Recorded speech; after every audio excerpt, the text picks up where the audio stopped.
त्यांनी जे डोनेशन दिलेलं आहे तसंच आपण या सर्वांनी सुद्धा डोनेट करावं या स्कूलसाठी असं मी आवाहन करतो। माझ्या ग्रुपतर्फे सुद्धा जी काही मदत करता येईल ती करण्याचा मी प्रयत्न करतो अशी मी आपल्या सर्वांना ग्वाही देतो।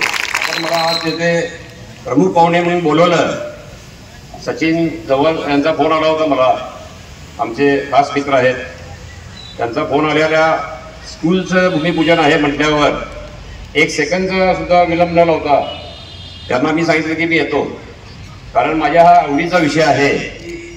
समंदर में गहराई नहीं तो समंदर की कोई कीमत नहीं, समंदर में गहराई नहीं तो समंदर की कोई कीमत नहीं, एवरेस्ट को ऊंचाई नहीं तो एवरेस्ट की कोई कीमत नहीं, पैसिफिक को गहराई नहीं तो पैसिफिक की कोई कीमत नहीं, पॉकेट में पैसा ना हो तो पॉकेट की कोई कीमत नहीं, नदी में पानी ना हो तो नदी की कोई कीमत नहीं, घर में माँ बाप ना हो तो घर की कोई कीमत नहीं, और अपने लाइफ में एजुकेशन ना हो तो अपनी लाइफ की कोई कीमत नहीं।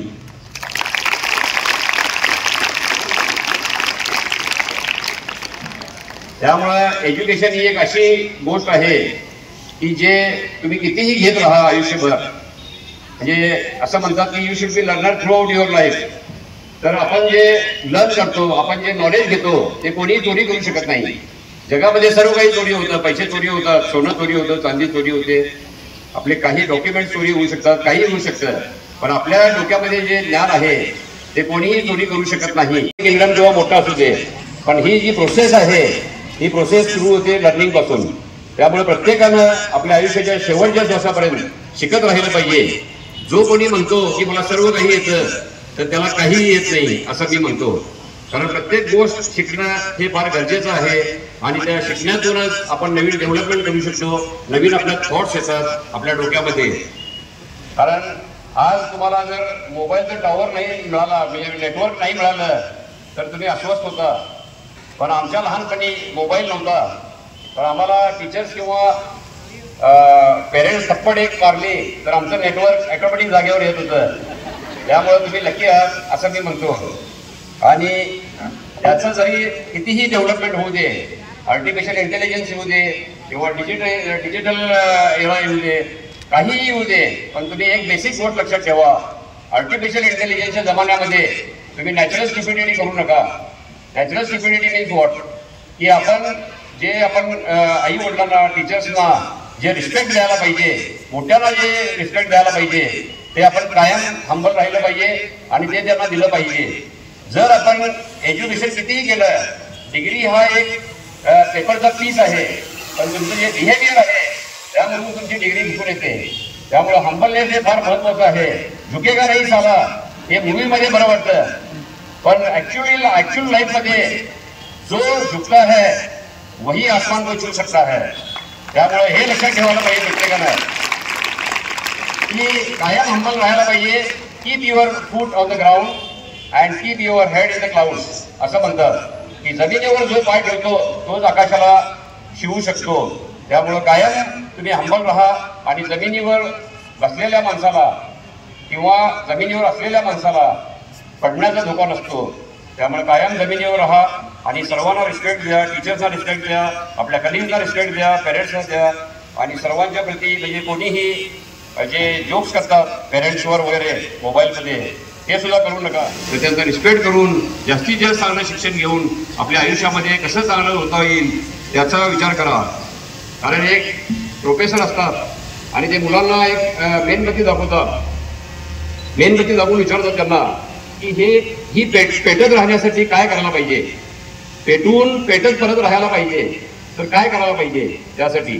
तर ते कोणी म्हणतं की काडे माचीस पाहिजे, कोणी म्हणतं की हवा पाहिजे, थोडी हवा नको बाहेरून यायला, कोणी म्हणतं की त्याला वाच चांगली पाहिजे, कोणी म्हणतं मेन बरोबर पाहिजे, त्या सर्व गोष्टी सांगतात। तरी सुद्धा प्रोफेसर म्हणतात आणखी एक गोष्ट काय आहे त्यामध्ये, तर कुणालाही येत नाही, तर ती जी प्रोफेसरने मेणबत्ती पकडलेली असते ती उलटी पकडलेली असते, तर ते कोणाच्याही लक्षात येत नाही।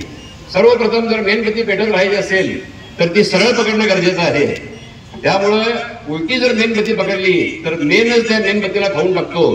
तसंच आपलं आहे आयुष्यामध्ये की आपण जर आपलं डोकं उलटं चाललं तर जो आपला इगो आहे तो इगोच आपल्याला खाऊन टाकतो. जे घमंड म्हणतात की जे रावणाचा सुद्धा घमंड राहू शकला नाही आयुष्यामध्ये, त्याचप्रमाणे आपल्याला सुद्धा इगो हा फार खराब आहे. इगो हा पंक्चर टायर सारखा आहे. कायम उलट डोकं केव्हाही चालवू नका आयुष्यामध्ये. कुणाचा फसवायचा प्रयत्न करू नका. सरळ जर आपलं डोकं असेल तर आपल्या डोक्यामध्ये चांगले विचार येतात, पॉझिटिव्ह विचार येतात. ते चांगले विचार जर आले तर त्यामधून आपली ऍक्शन चांगली होते. ऍक्शन जर चांगली झाली तर आपले ऍटिट्यूड चांगला होतो. आपला ऍटिट्यूड चांगला असेल तर बिहेवियर चांगला होतो. बिहेवियर चांगला असेल तर आपली पर्सनॅलिटी चांगली बनते. पर्सनॅलिटी जर चांगली असेल तर आपलं कॅरेक्टर चांगलं होतं. कॅरेक्टर जर चांगलं असेल तर आपली डेस्टिनी चांगली होते. तर त्यामुळे सरळ जर आपला मेंदू असेल तर आपण कुठंपर्यंत जाऊ शकतो हे त्याचं एक उदाहरण आहे. म्हणून आपली डेस्टिनी आपल्या हातामध्ये आहे. बरेच लोक म्हणतात की मला वडिलांनी काही दिलं नाही, मला भावानी काही दिलं नाही, माझं नशीबच तुटकं आहे. तर ह्या सर्व चुकीच्या गोष्टी आहेत. आपली डेस्टिनी आपल्या हातात आहे. कोणत्याही भविष्यावर किंवा कोणत्याही लॉटरीवर केव्हाही डिपेंड राहू नका. आपलं भविष्य आपल्या हातात आहे. ते आपण कसं घडवायचं त्याचा विचार करा. मला पण ज्योतिषांनी सांगितलं होतं लहानपणी की तुझ्या कुंडलीमध्ये पैसा फार आहे. तर मी त्यांना विचारलं, मला पण ते माहित आहे, पण ते बँकेत कसा आणायचा. तर त्यांनी मला सांगितलं की त्यासाठी हार्डवर्क करणं गरजेचं आहे. तर त्यामुळे कोणत्याही ज्योतिषावर किंवा कोणत्याही वास्तुशास्त्रावर हा विचार न करता आपण कष्ट कसे करून पुढे जायचं याचा आपण कायम विचार करायचा. निगेटिव्ह बोलू नका.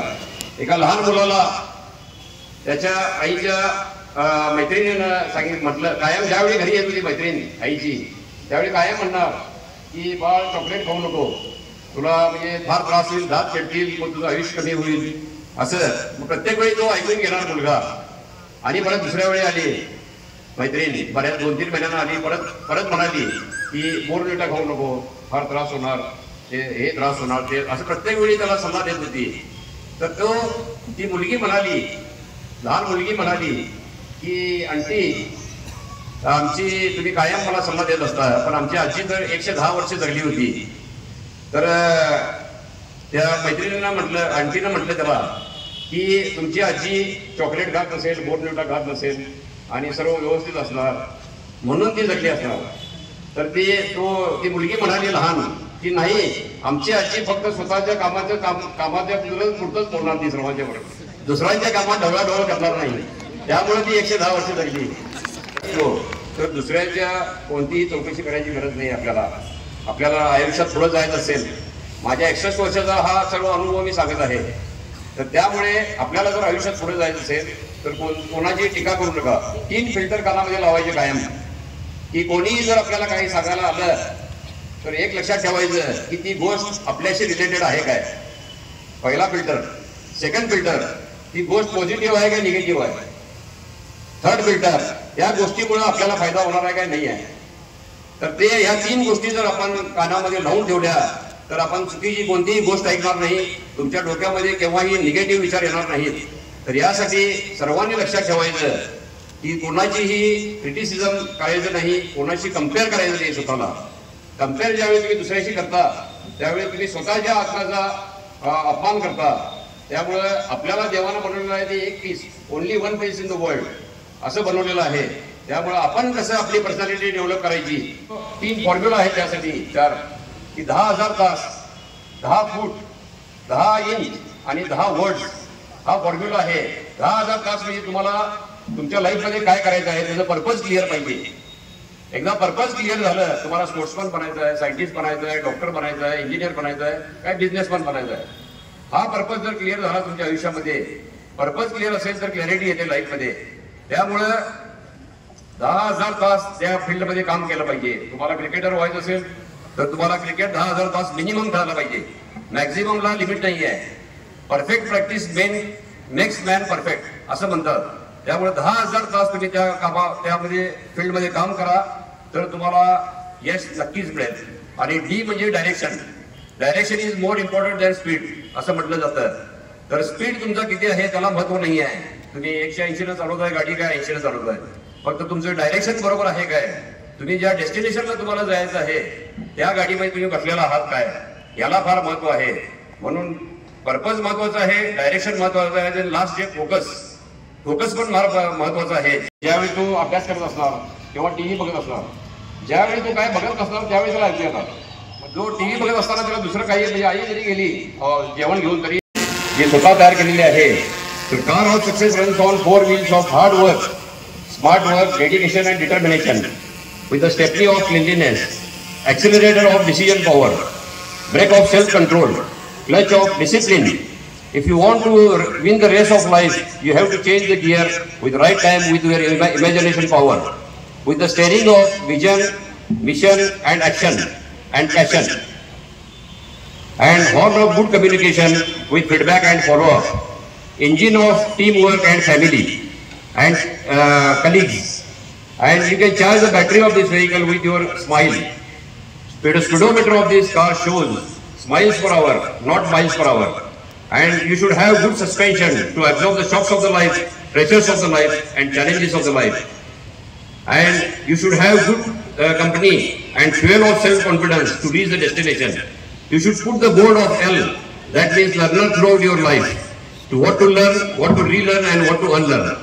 And if you want to start the vehicle, you should have the key of humanity and humbleness. GPS of this car shows growth, progress and success.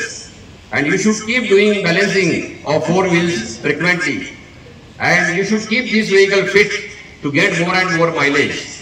And front glass is bigger to focus on your journey. And rear view mirror is smaller to forget the past.